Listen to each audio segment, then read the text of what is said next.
Comienza la vacunación contra el COVID en Ronda en mayores de 80 años. Se cumple el primer aniversario del confinamiento y los alumnos de la UMA siguen sin poder asistir a clases presenciales. Uber ofrece traslados gratuitos a los centros de vacunación en las ciudades de Málaga, Bilbao, Madrid, Sevilla y Granada. La localidad de Coín abrirá su primer McDonald's, el cual proporcionará entre 20 y 40 puestos de trabajo. En Cártama, un grupo de arqueólogos trabaja en la Plaza de la Constitución para descubrir toda la riqueza que subyace bajo el suelo del pueblo.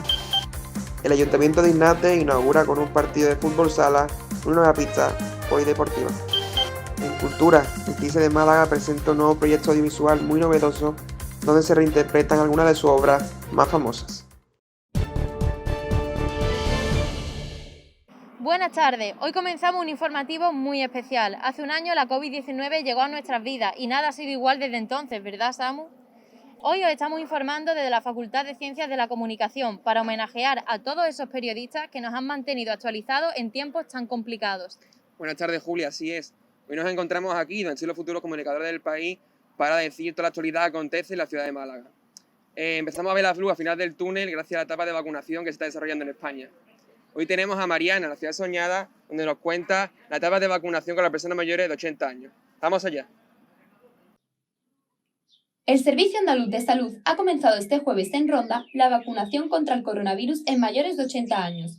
El Ayuntamiento de la ciudad ha prestado su ayuda al SAS, habilitando el hall del Teatro Municipal y el Centro de Mayores como puntos de vacunación. Desde la Administración han apuntado que estos lugares han sido elegidos teniendo en cuenta su accesibilidad y adaptación para que los mayores estén cómodos.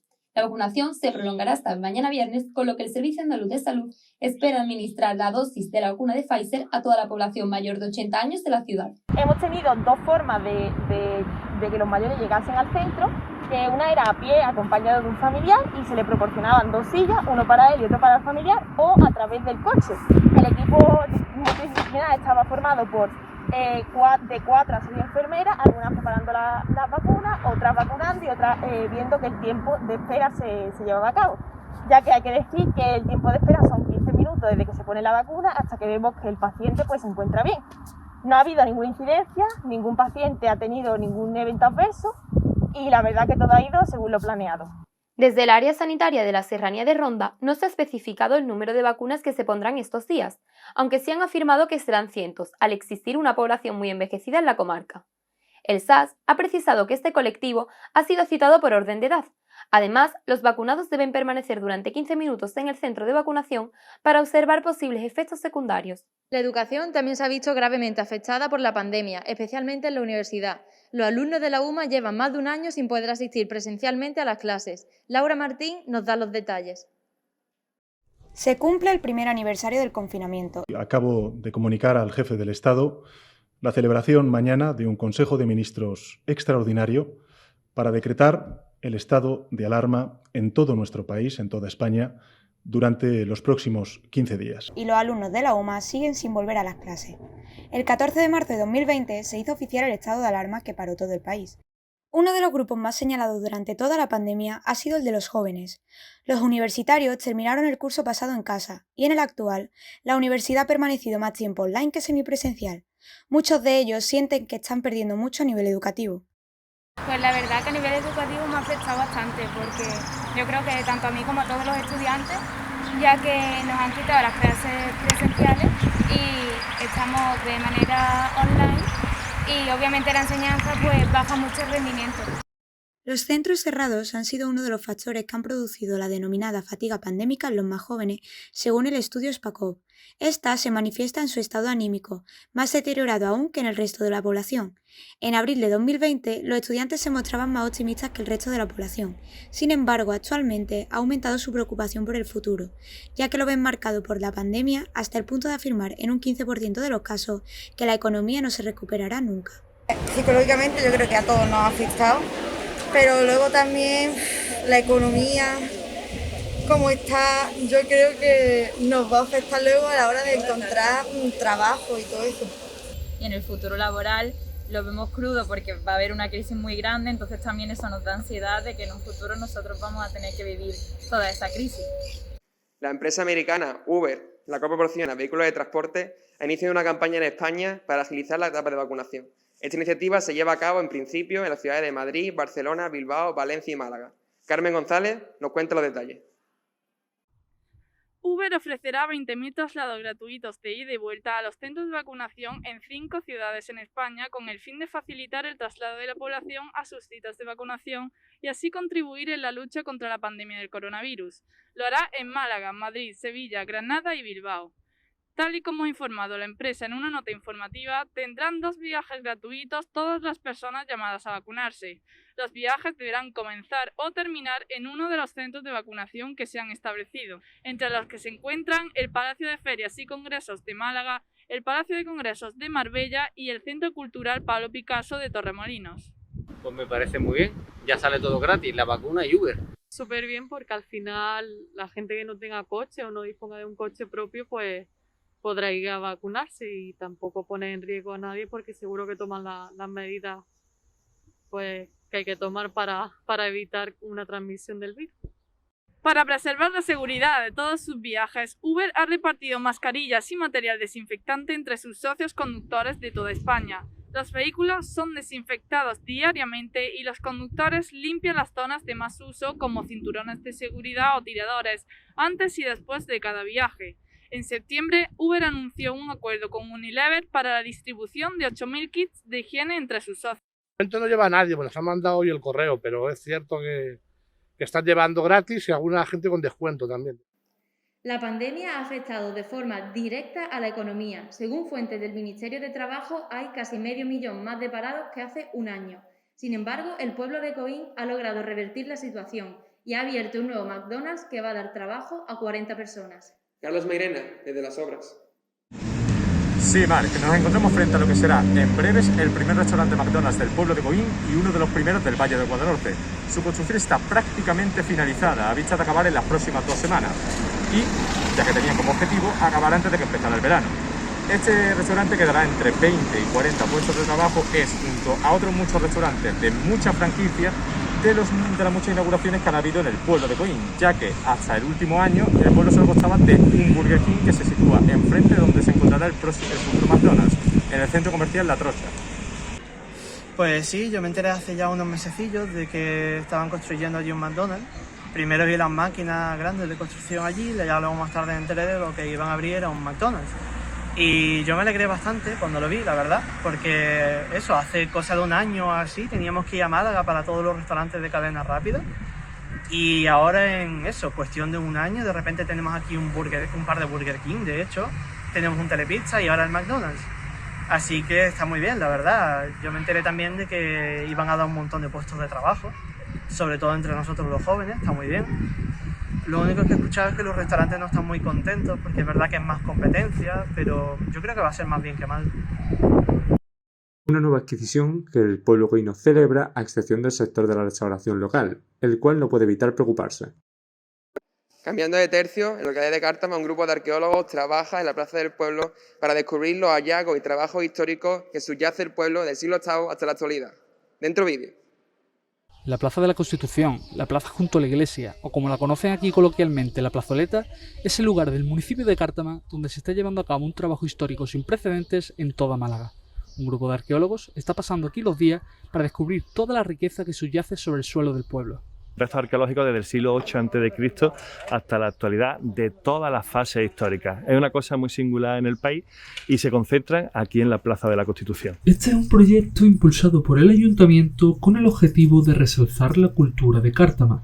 Hasta ahora se han descubierto mosaicos romanos, pozos árabes y pavimentos de monumentos imperiales.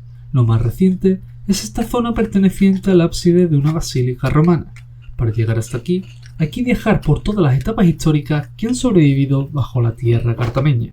Durante el desarrollo de los trabajos, pues tenemos que ir desmontando los niveles posteriores de ocupación al edificio antiguo, es decir, empezamos por los pozos de época medieval, Después también de época visigorda, tardoantigua, bajo imperial, hasta llegar al nivel de época alto imperial, siglo I. Los beneficios que tiene el municipio podemos decir que son dobles. Por un lado, lo que todo el mundo tenemos en la cabeza, que es el turismo, la atracción de visitantes y la regeneración del centro histórico con ese asunto, pero también desde el punto de la cultura de la propia población nos debemos de sentir orgullosos de la historia que tenemos y de la cantidad de cosas que aprendemos de todas esas fases históricas que podemos verlas aquí. Relacionando obras y deporte, el Ayuntamiento de Innate inauguró hace un año la pista polideportiva, pero todavía no se ha podido abrir. Hoy darán el estreno oficial los jóvenes con un partido de fútbol sala. Nos adentramos en el evento con Ignacio. El Ayuntamiento de Innate inaugura una nueva pista polideportiva con un partido de fútbol sala. La pista ha cedido varios metros para incorporar aparcamientos y ha aumentado su longitud para cumplir con la normativa. El alcalde del municipio, Gregorio Campos Marfil, nos ha explicado las mejoras. Una preinauguración de las pistas polideportivas de Innate. El Ayuntamiento de Innate ha hecho un importante esfuerzo económico en habilitar estas pistas que tenían deficiencias tanto en el piso como en el cerramiento, como en el equipamiento de las mismas, y recientemente pues se han podido inaugurar. No hemos podido utilizarlas todavía por la situación de la crisis sanitaria de la pandemia, pero bueno, ya los jóvenes están impacientes y esta tarde vamos a empezar a echar un rato. El Ayuntamiento también ha llevado a cabo, por medio de fondos de la Diputación Provincial de Málaga, una importante adquisición de material deportivo. A instancias del técnico deportivo pues se ha llevado a cabo una relación de equipamiento, tanto para el gimnasio como canasta de baloncesto, equipamiento para la piscina municipal, en definitiva, para todo el deporte de Innate, ¿no? A pesar de que la reforma de la pista de polideportiva se terminó el verano pasado, los jóvenes aún no han podido realizar ninguna actividad deportiva por motivos de la pandemia. A partir de hoy, siempre y cuando se respeten las restricciones sanitarias, podrán disputar un partido de fútbol sala, jugar al tenis o al baloncesto, entre otros deportes. La próxima reforma ya está confirmada y será en la pista de pádel. Estamos también estudiando junto con el técnico deportivo la instalación de una nueva pista de pádel de metacrilato. Tenemos una pista de pádel, pero ya está un poco obsoleta, y vamos a intentar hacer un esfuerzo económico este año para poder dotarla de unas pistas de calidad de última generación.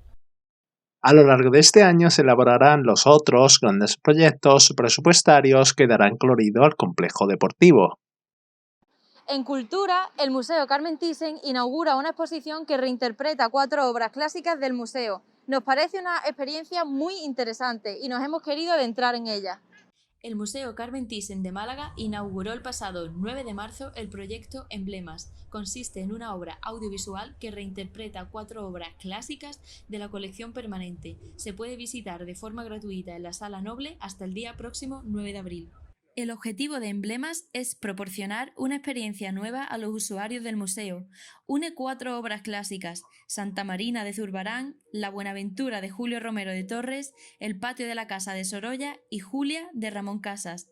Partiendo de esos cuadros se han diseñado otras piezas artísticas que reinterpretan sus contenidos a través del sonido, la música y el tratamiento de la imagen.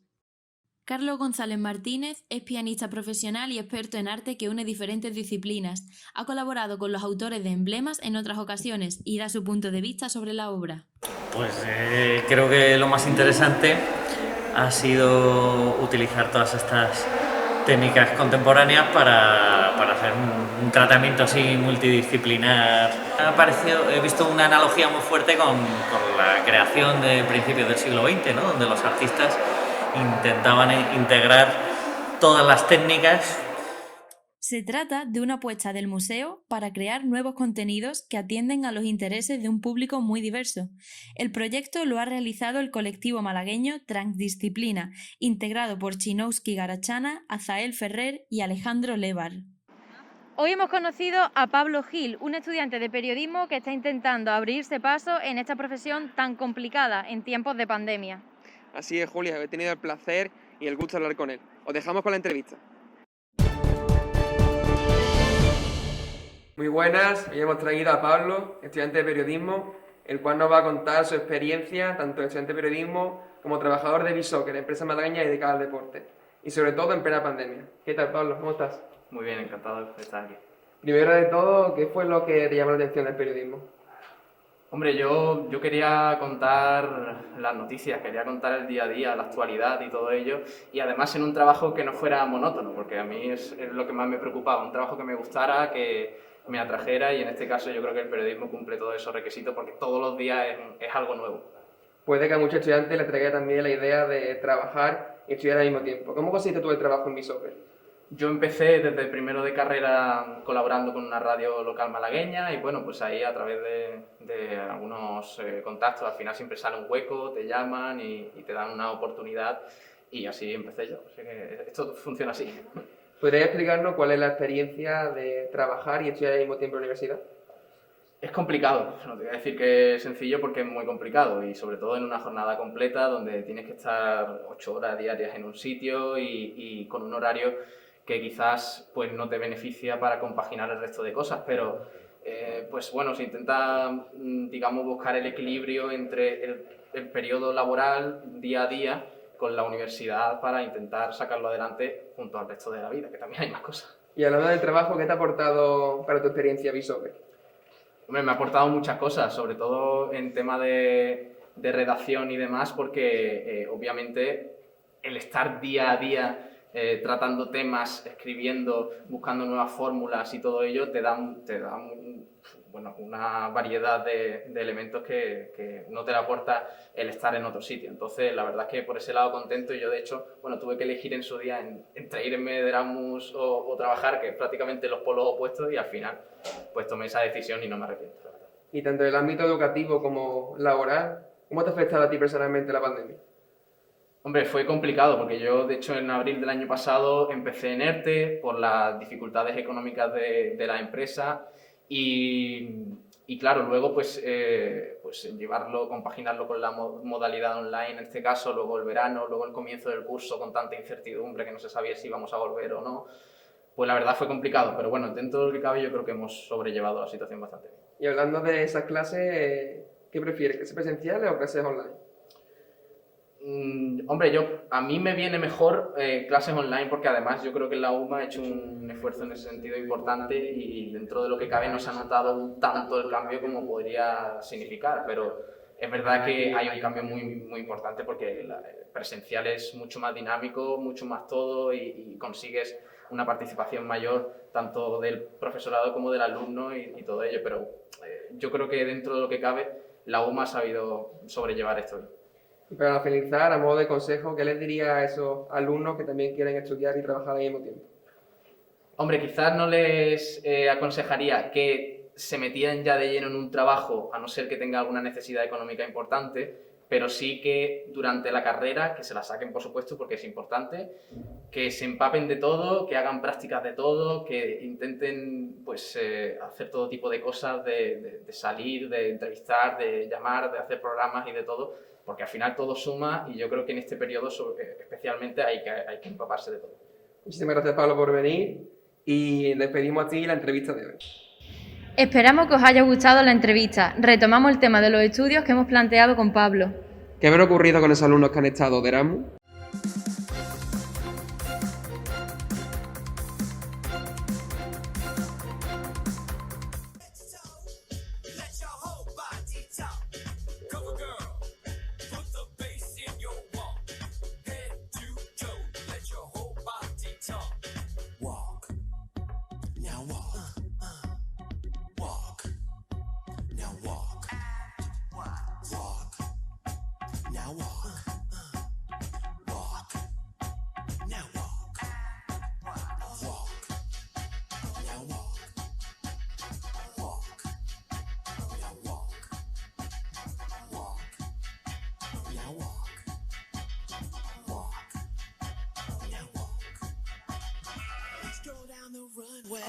El programa Erasmus se lleva haciendo en Europa 34 años. Miles de estudiantes viajan cada curso por el continente para conocer diferentes culturas y vivir nuevas experiencias.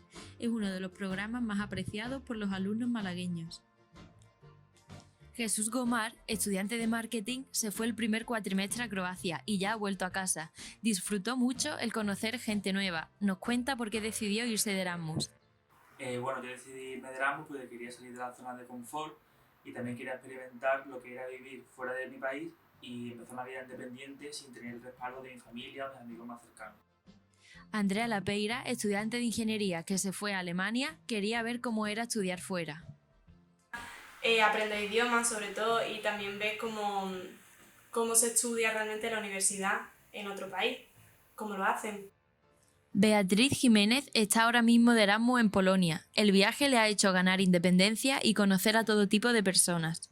Te buscas la vida tú sola, vives experiencias muy bonitas, tienes muchísima conexión con gente con la que pensabas que a lo mejor en otra situación no tendrías. Vivir esta experiencia en pandemia puede resultar limitante, pero no tiene por qué ser así. Jesús sufrió el coronavirus en primera persona, aunque eso no hizo que su viaje se viese afectado negativamente. Pillé coronavirus, yo y mis demás compañeros de España, y nada, estuvimos haciendo cuarentena, estuvimos siguiendo el protocolo que se sigue allí, y sí que es verdad que luego pues te limitaba algunas cosas, pero en general tenemos mucha más libertad que la que teníamos aquí en España. Beatriz vive en una residencia y eso le ha ayudado a conocer gente nueva en el contexto pandémico que estamos. Las clases siempre las he tenido online desde el primer día, entonces a la hora de conocer a gente pues, internacional de otros países es muchísimo más difícil. Pero yo, por ejemplo, que estoy en residencia, tengo esa facilidad de conocer a gente. Jesús también notó que los croatas son diferentes a los españoles, especialmente en lo que a temas de inclusión LGTB se refiere. Tema machismo, tema transfobia, todo ese tema, ellos están bastante más atrasados que nosotros aquí. Sí que se ve cosas que tenemos aquí muy normalizadas, allí se ve con un poco más barbaridad. Estos 3 jóvenes malagueños están muy satisfechos de haber tomado la decisión de hacer un Erasmus. Es un programa muy útil a muy diversos niveles. Al fin y al cabo, el Erasmus no es solo conocer gente, conocer el mundo, sino que te sirve para conocerte realmente a ti mismo. Cada año cientos de inmigrantes llegan a España buscando una vida mejor y no siempre son tratados con respeto. Hoy nos hemos querido acercar a una asociación marroquí que trabaja por su integración. La islamofobia es un término muy estudiado a día de hoy. Se define como el tipo de discriminación que sufren las personas musulmanas o aquellas que, sin serlo, son leídas como tales, convirtiéndolas en el blanco de una serie de prejuicios y estereotipos negativos. También se dirige contra el Islam, como religión en sí, y contra los símbolos y prácticas que se le asocian. En los últimos años, esta clase de odio se ha convertido en una de las principales formas de discriminación en nuestro país, además de un fenómeno desconocido por buena parte de la población y que se observa con precaución desde la Asociación Marroquí para la Integración de los Inmigrantes, que fue fundada en 2003, tal y como nos cuenta Irene Quirante, técnica de comunicación. La asociación nació en el año 2003 de la mano de un grupo de estudiantes que eran de origen marroquí y bueno, por ir viendo en su experiencia ciertas barreras que encontraban por esa condición de inmigrantes, decidieron fundar esta asociación y desde entonces ha ido trabajando por la integración de todas las personas migrantes, no solo de personas marroquíes, que muchas veces se da esta confusión por el nombre, y también de todas las personas, independientemente de sus nacionalidades, que se encuentren en riesgo de exclusión social. Una labor muy importante actualmente, ya que el informe anual Islamofobia 2020 señala que únicamente denuncia el 10% de las víctimas de esta forma de violencia, que suele manifestarse a través de agresiones verbales y físicas, amenazas de muerte, expulsión de espacios públicos o discriminación en ámbitos como el educativo, laboral o el de la vivienda. La situación ha ido evolucionando conforme han ido cambiando los procesos migratorios y las distintas rutas. Más que mejor o peor es un fenómeno que tiene sus variaciones. Pero a día de hoy el 9% vincula la construcción de mezquitas con un potencial incremento del terrorismo, y las redes sociales son clave, pues el 40% de los ataques de odio islamófobos se producen a través de ellas. Tendemos a todo tipo de personas en situación de vulnerabilidad y eso va pues desde menores extranjeros no acompañados que migran a edades muy pequeñas y solos y se encuentran aquí en centros de acogida, jóvenes que cumplen los 18 años en estos centros de acogida y se quedan en la calle en muchísimas situaciones porque no hay recursos, no hay suficientes plazas en recursos para esta juventud, en lo cual da lugar a situaciones muy dramáticas, personas refugiadas, víctimas de trata. Por todo ello, la función de la asociación se antoja clave para el cuidado de estas víctimas y la responsabilidad para los medios de comunicación aumenta en una sociedad cada vez más global. La pandemia no ha afectado únicamente a la economía y la salud de las personas, sino que también ha debilitado a los sectores más vulnerables como el musical. La imposibilidad de celebrar la Semana Santa durante 2 años seguidos ha dejado al grupo musical en un punto muy crítico.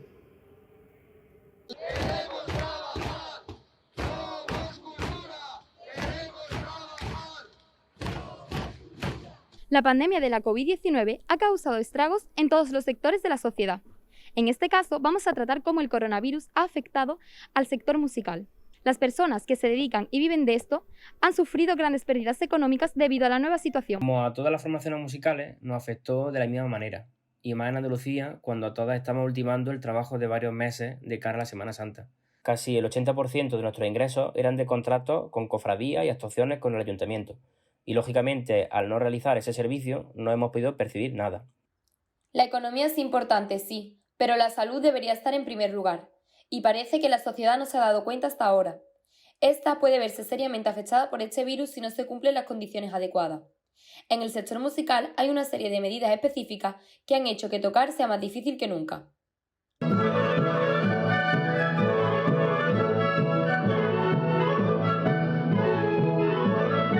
Afecta mucho a nivel sensorial, debes de estar pendiente de cuidar los hábitos de salud, por las distancias, por el soplo de un instrumento de viento, por la manipulación de partituras, por la distancia entre los músicos, los ensayos y conciertos, pues que antes no estabas pendiente de ese tema, ¿no? No te importaba pasar una partitura con la mano, no te importaba estar justo al lado del otro compañero, codo con codo, era así y no ocurría nada. Los conservatorios también se han tenido que adaptar para evitar seguir expandiendo el coronavirus.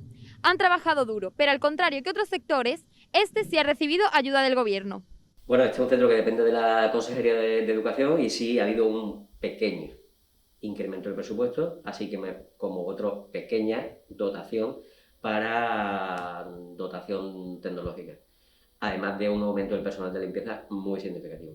Desde aquí aprovecho para reivindicar más mampara para los vientos, que no tenemos mucha seguridad, pero bueno, sobre todo eso, distancia y mascarilla. Me han puesto la vacuna y me siento regular nada más, pero bienvenida sea para acabar un poquito con lo que está sucediendo y que todo vuelva a la normalidad. La COVID-19 ha desequilibrado el mundo entero y con ello el de la música. Esperemos que con la vacuna todo vuelva a la normalidad.